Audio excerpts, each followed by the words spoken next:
Hello friends, Jennifer Pearson here. I have tried a spread that's from a book that James Feeney was reading, and I actually saw Hanni over at Fierce and Pretty try it first, as I saw hers, and so I saw her pulling her cards, and she had James's video linked below, so I jumped over to that and watched that. Very interesting. So thank you, James, for sharing that. I wouldn't call this, even though it's laid out like a spread, I wouldn't so much call it a spread as I would a way of selecting cards, a way of sequencing cards. Yeah, so as James suggested, and I could see pretty early on as he started to demonstrate this way of laying out the cards, I kept on a 3x5 cards as each one turned over. So this is a majors only layout, I guess I'll call it. It's a majors only layout. And you're actually following the card number. So as you pick out each card, you're going to that position in the spread. It almost reminds me more of a Lenormand Grand Tableau, if you were to actually use the number on the card you just turned over to go to the position, that position in the Grand Tableau. So I don't know if that will help anybody or just confuse people, but it kind of reminded me of that. The idea is that you have a starter card, since the way it's laid out is 6 on the bottom, then 5, then 4, then 3, 2, 1. That gives you 21 cards. The 22nd card, because of course we count the Fool, it makes it 22 major arcana. The 22nd card is laid over to the side. It's the last card that's laid out, is laid over to the side of the pyramid that creates, and that's your starter card. So it's numerologically just a very interesting way of doing things. You're supposed to pick cards, or I should say turn over cards, until you reach the Fool, and that's when you stop. So if that final card that sits over to the side, if you flip it and it's the Fool, that's 0, you stop. You don't go any further. I don't know how you're supposed to interpret that, but that's how the rule would go. One thing that I didn't hear addressed is if you pick, if you turn over a card that is the same number as the position that it's in which case, I think that's a possibility. I don't see why it wouldn't be. I would think that would also be a stopping moment, a stopping point. The idea is not to turn over necessarily all 21 cards. But you know what? I ended up turning over all 21 cards, 22 cards. My last card was the Fool in the 21 position. Can you believe that? Can you believe that? Now I have a funny relationship with the Fool. So when that happened, I saw it starting to happen. I mean, it was starting to, is this for real? Is this for real? And yes, it continued to play out until the final card was that 21 card. I turned it over, and it was the Fool. And I broke out laughing. I just thought that was like a joke from the universe. So, what I'm going to show you in images is the cards in the sequence. I'm not going to show you the whole spread. I definitely recommend you check out James's video. I'll put a link to Hanni's as well. But that's where the technique is explained and demonstrated. So yeah, I'm going to, what I did with these 22 cards in the end is I left the starter card, the one that gave me my first position. I've left it separate at the top, and that was the High Priest. And then the others, so probably you have been looking at that High Priest on your screen, the way I'm doing things these days. And then I grouped the remaining cards together. So you'll see them in sets, and a couple, well, 3 of them will be single. But I think most of them are in sets of 2 and a couple of sets of 3. And I should tell you what what I was thinking of, what this is supposed to represent. It almost makes it all the more hilarious that it came out like all of the cards, because it's extremely overblown. Yeah. So I was thinking, all right, show me my life path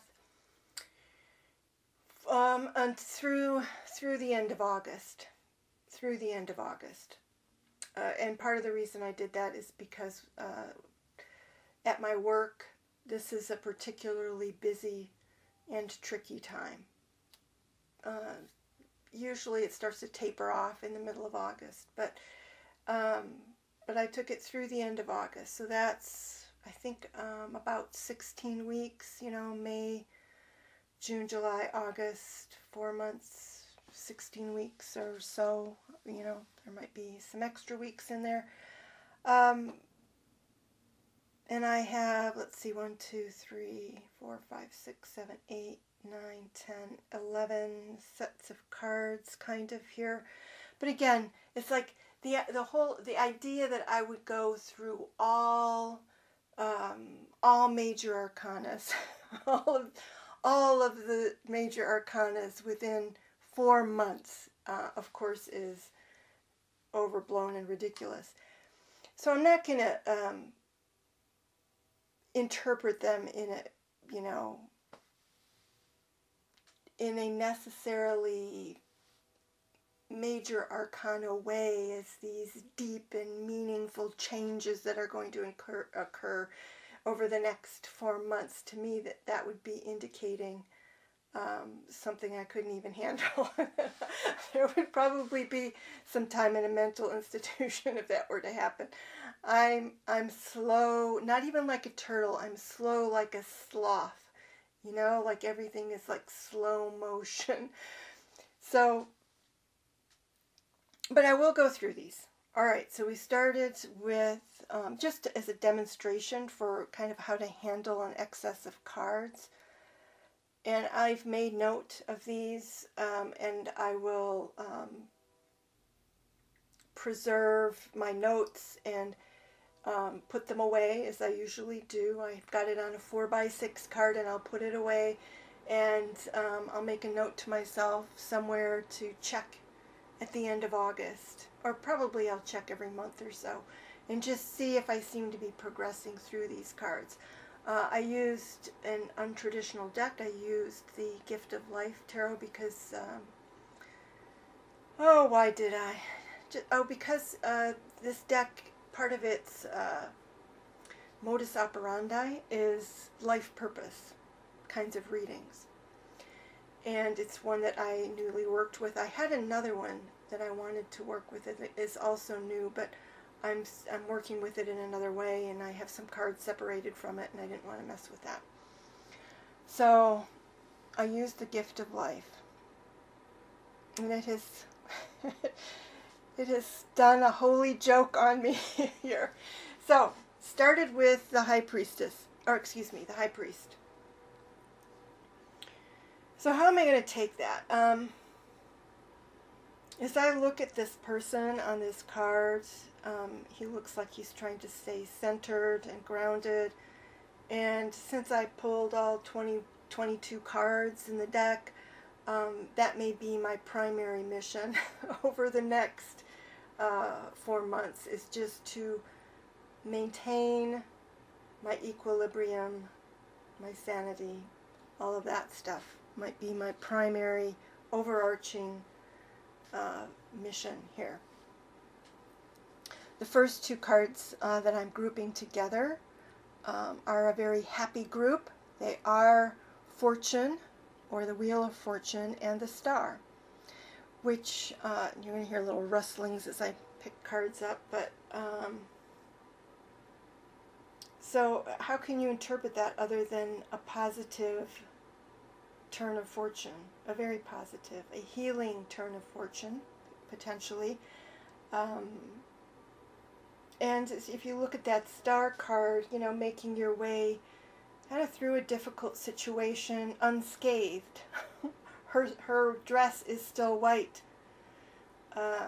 Yeah, lots of water there too, which in more simplistic terms leads me to think that I need to get out to some local lakes. And probably not for swimming necessarily, but the wading is appealing, or just going and watching the reflections on the water or whatever. So I'm treating those as near term, like within the next month, and who knows, maybe the next. I hadn't really tried to put these into months.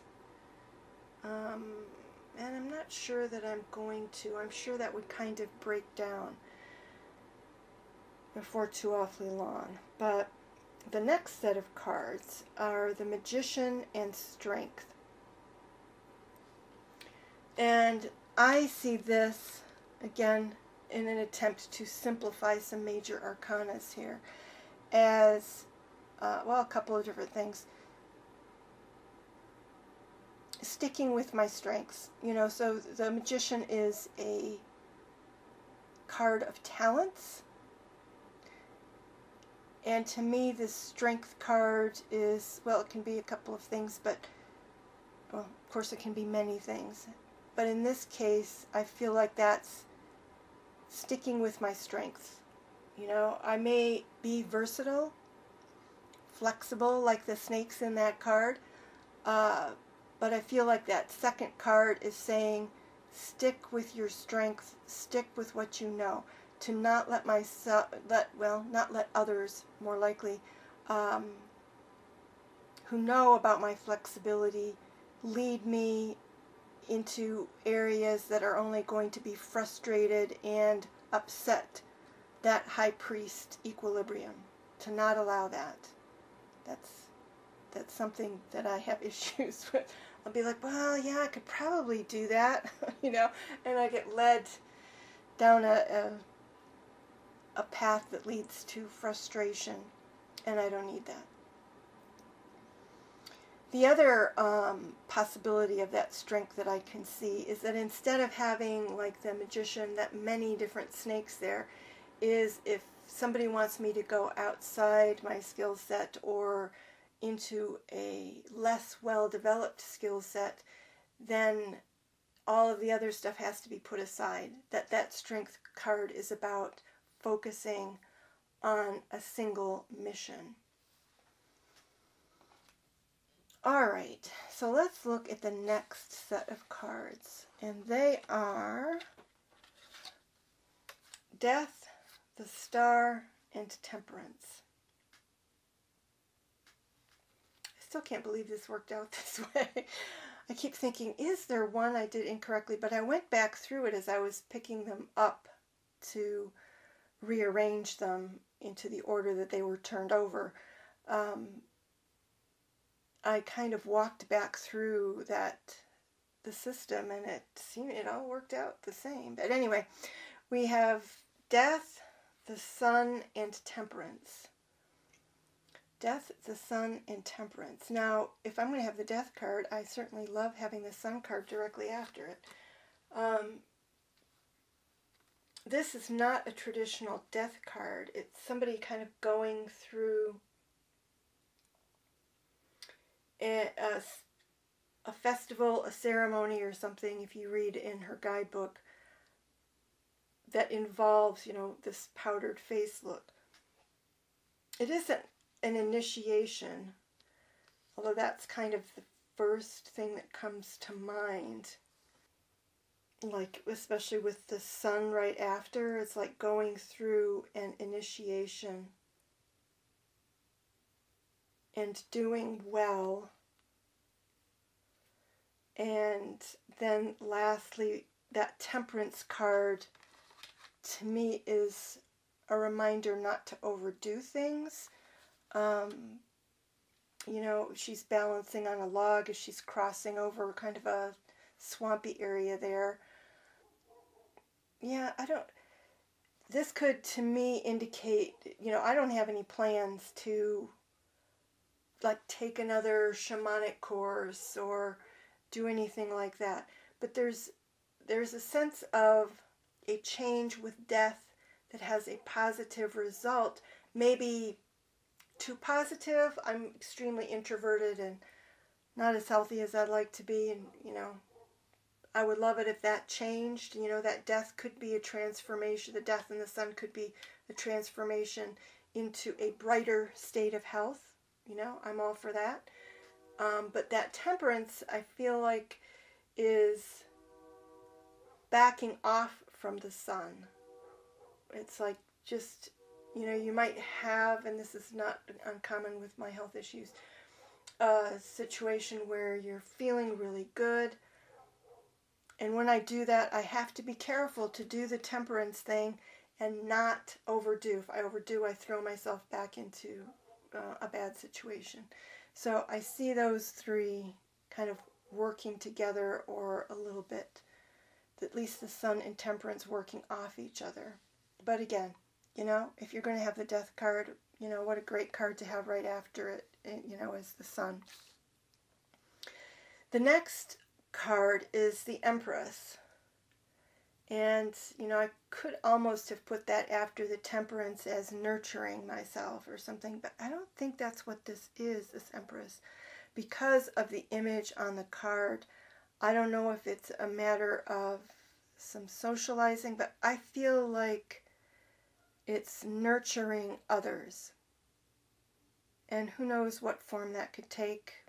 People, animals. It may just be getting out with friends again. I probably won't be doing that until June. The Empress could indicate going to visit family. I could see that. It also indicating that. And that's all I really have for the Empress. I don't see that as a terribly complicated card. The word nurturing, it just comes up real strongly. Okay, so the next set of cards is the Devil and the Moon.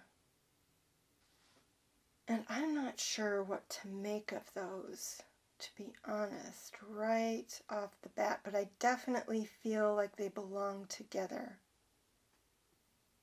This is quite a menacing looking devil here. And I don't feel like he's about temptation. You know, the people in the Moon card are forming a chain by holding hands, but I don't even think it has to do with breaking chains or being chained. I feel like it has to do with fears, like being confronted by fears, you know, which sometimes the Moon is seen as a card about fear. Or feeling some kind of menace. And menace is a strong word, you know, and oftentimes, you know, I always say that my life is a muted expression of the cards that turn up. So, you know, the Devil, I walk in the neighborhood if I'm feeling well, you know. This is after the sun, so maybe in the Empress, maybe I'm feeling well. You know, so I could be menaced by one of the dogs on the walk or something like that. But I feel like there's, again, that menacing thing, and with the Moon and the people together in ceremony, it's seeking the comfort of community or other people where I feel menaced or uncertain. This could even have to do with something shamanic or psychic. As I'm looking at this, I'm thinking of a situation I had where I was doing something shamanic where, there was a menacing presence. It was at night, so it's like if there's a repeat of that in some way. I don't feel like, this is indicating somebody coming after me at night or anything like that. If it is the way my life is a muted form of the cards, it would be like a pesky mosquito trying to suck my blood in the night, The next card is the Justice card, and this one I've kept single, just like the Empress. I haven't paired it with any other cards. Is the Justice card. And this person is standing up in front, has a very resolved look on his face, and he has these people back behind him as though he's representing others. And, I live in the United States, and we had a bad summer last summer in terms of justice. So I'm kind of hoping that more ugliness does not occur. I think I'm going to take this less as justice and more as resolve. And I don't know if the aspect of representation here, like he's representing the people behind him, like he's giving voice to some issue in the community and the community is behind him. I don't know that that will even be relevant. I just feel, looking at that card's principled resolve. Like, this is what I'm going to do because this is what I believe, and I'm not backing down, and I know that other principled people also believe this, and that gives me a stronger sense of purpose. That's what I get out of that Justice card. And I have no idea why that would turn up, but that's the nature of predictive readings, right? To me, a lot of the times it's peering into the cards and getting a sense for what they might mean, and then reinterpreting as time marches on. The next card I also am taking in isolation, and that's the Hermit. And so it's an interesting counterpoint to the Justice card, because the Justice does, at least in my mind, have that sense of standing up for something principled that may affect others, or feeling like I'm part of that principled community. But the Hermit is not about community. It's back into isolation and thinking more about what is right for my personal path. To me, the Hermit here is almost similar to the Temperance in that other set. It's like if right now I'm trying not to do things that are social justice oriented because of my health. It's like I'm not looking. I'm trying not to look because I can't do anything, and it just frustrates me, and that's not good for my health, and so I'm trying to be removed from that.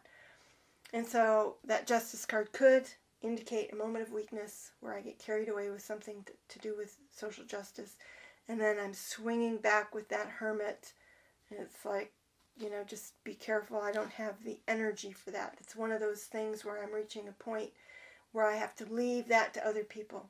However frustrating that may be, I have to leave that to other people. Same things with animal rescuing. It's like, I can't be doing that. I have to leave that to other people. So that's kind of how I see that Hermit card, as a return to a more cloistered life that is essentially better for my health. Be lovely to do some rock hugging too. Always like me some rock hugging, so that could very well be indicated there. And I know a place where I would do that. So the next set of cards are the Emperor and the Lovers. And so I think that could potentially be meeting somebody and starting a relationship or deciding whether that is what I want. It could also be with the Emperor and the Lovers being offered a position of authority, and the Lovers being a card of choice, having to give some thought to whether that's the right path for me, given everything I know about myself and my past, and my character in general. And the next two cards are the Tower and Judgment. I don't think this Tower is, I hope it's not, I don't think this is a Tower that is going to happen during this phase, because I've paired it with Judgment. I think what it is it's representing the past year, and I've had a health tower, and as a result of the health tower, I had a financial tower. And I think that's what is represented by that tower.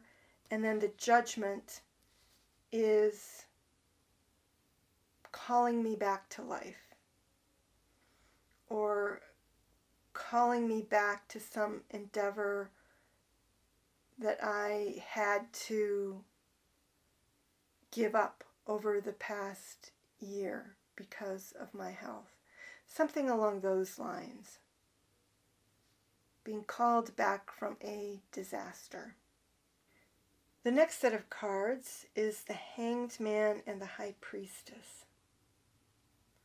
So it's kind of interesting to have the Hanged Man after the Judgment, which is calling you to wake up and be active and come back to life. It's actually, again, a great card to have after the Tower card as it's pictured here. So the Hanged Man is, it's almost like the Hanged Man is here because the Hermit is already used. It's like, but I feel like there's this is the image is of a child being lowered into a well or a cistern or something. And to me, that is reminding me, really both of these cards, the Hanged Man and the High Priestess, to make sure that I continue to nurture and nourish myself. It could be that some card reading or something that I'm doing that's High Priestess related, that I will either have to take a break from it with that Hanged Man, or that I will be giving it deeper thought or looking at it differently. I definitely see, as I've paired it, the Hanged Man with the High Priestess as, it could be going, taking some kind of additional shamanic course potentially with the Hanged Man, if I were doing it kind of individually, or maybe just reading. But I initially saw the Hanged Man with the High Priestess as some kind of temporary ceasing or going deeper into something to do with divination, spirituality, that kind of thing. It could be this sort of situation where I take a break from doing things like online or publicly, and instead go into a retreat in which, again, maybe I'm reading books, but getting deeper into something that I'm curious about. The last set of cards, here we are at the last set of cards, and they're very outward after that Hanged Man and High Priestess. It's the Chariot, the World, and the Fool. So there it is, the World leading up to the Fool. So the Chariot could be travel.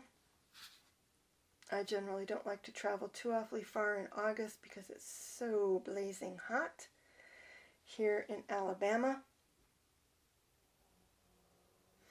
It's interesting the way these cards are laid out, how the woman in the World card is looking over at that boy, who's a very devilish little boy.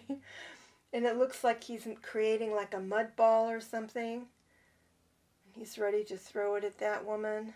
She's just laughing. I feel like the World and the Fool together like that, you know, the end and the beginning. Again, the whole thing is, you know, it's so easy to laugh at the way it laid out, is having perspective on where I'm at and where I've been, and that inner child or inner fool still within me, and being able to look at that and laugh at that. I love that she's laughing in that World card. And there's also an interesting juxtaposition of community in that World card as opposed to the singularity of the Fool. And seeing maybe, you know, seeing the wisdom in the community and the connection to a community as opposed to the bravado of the singular fool with his mud ball. So I like those two, and I like them together. I don't usually like pull out my decks and put the World and the Fool card together, and of course these are very different cards than your typical World card and Fool card, but I think they're quite charming together. I'm not sure what to do with the Chariot. You know, maybe the Chariot does belong with the High Priestess there again. Maybe I will somehow end up with enough money to go on some kind of, I don't know, shamanic workshop or God knows what, you know, something. There were some things I was thinking about in early 2020 that got completely waylaid because of the pandemic. And some of them aren't too far away and wouldn't be too much trouble to do during August. The Chariot could also indicate making plans for travel. That the Chariot in the World, the Fool, then would be something else, because I don't think I would be necessarily traveling to new places, but I could be making plans to travel toward the end of August. It's usually in September that I go and see my doctor several states over. So I definitely wouldn't be actually taking that journey in August, and it's usually September or October, so I might be making that plan and making the plans to go visit family for the holidays. So that Chariot could indicate planning, and the World would, you know, just indicates broadly, you know, planning to visit different people and places, and just being more involved in the world more broadly. You know, the Fool would indicate maybe something either risky or something new. I don't quite see that. Even if I were to engage in some of the lesson, seminar, workshop-y types of things, they wouldn't be completely new to me. And maybe the Fool is just somebody who wants to throw mud in my face. I don't know. There is something there with the World of like being successful or being honored, and then having somebody jealous who wants to throw mud in your face. But it's not enough to wipe the smile off the woman on the World card's face, so I feel like it's not something that bears too much worrying about. Alright, so that's how I made my way through 22 major arcana cards. And 22 major arcana cards through August. over the next 4 months. So it's a very interesting spread, or again, less a spread than a way of selecting cards, a way of ordering cards as you know, choosing the cards is really what it is. There's no positions involved. It's just like a very elaborate way of choosing the cards, which makes a lot of sense if you think about it. One of the reasons I think some of us, certainly myself at times, I think, all right, if I pull out the major arcana, how do I shuffle them to mix them up well enough to feel like, you know, they're adequately mixed? So if you lay them out like this, and again, it reminds me a lot of Lenormand Grand Tableau. If you lay them out like this, it's another way of mixing up the order beyond your standard shuffling. So, so I think it's really smart in that regard. So just take this as another demonstration of how this can potentially work out, how you can pull all of the cards, and how you can interpret the cards in maybe a more condensed way than diving super deeply into them, because again, this is the next 4 months, so I don't feel like I'm going to be like cycling through a tremendous number, especially considering my quite limited lifestyle during the next 4 months. I sure hope not. I sure hope not. It's a busy time, but it's not that busy. But I appreciate it in the sense that, you know, I can see the back and forth, you know, like I said, the Temperance after the Sun, the Hermit after Justice. I see some of my personal rhythms represented here, and some solutions like the Moon and the Devil, you know, if I'm feeling uncomfortable about something, to commune with others who are maybe either more comfortable with it or in the same situation, you know. So it's a great set of cards to refer to if I end up encountering these situations at any time during this next 4 months. You know, maybe I'll have that Death, Sun, Temperance thing turn up more than once. Maybe it'll turn up once a week, you know. So maybe I could think of it, you know, I could think of these two as, the way I've grouped them, as sets of advice cards to refer to over the next 4 months. That this is, yeah, sets of advice cards. When these sorts of things come up,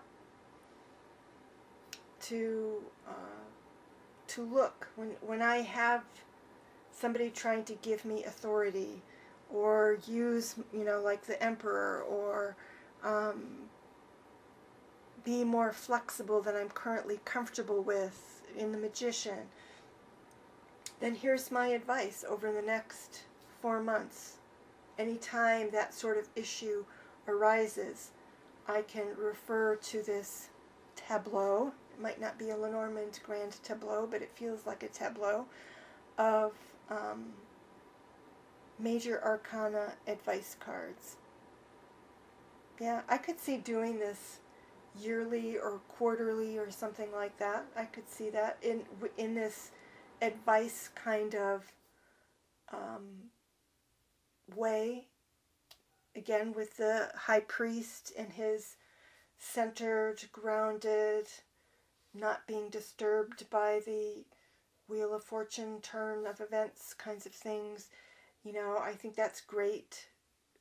Kind of touchstone for me through the busy months of summer in general. And then maybe these are all just bits of advice to help me with that. Just another way of looking at it, as opposed to a sequence of events or a sequence of developmental growth kinds of stages or something like that. All right, everybody. Again, thanks, Hanni, for doing this on your channel so that I would see it. And thanks so much, James, for bringing it out to the community with your video and providing a demo on your channel. Everybody should go check out their videos as well. Not as lengthy as mine. I always ramble. So yeah, go check them out as well. Take care. Bye-bye, everybody.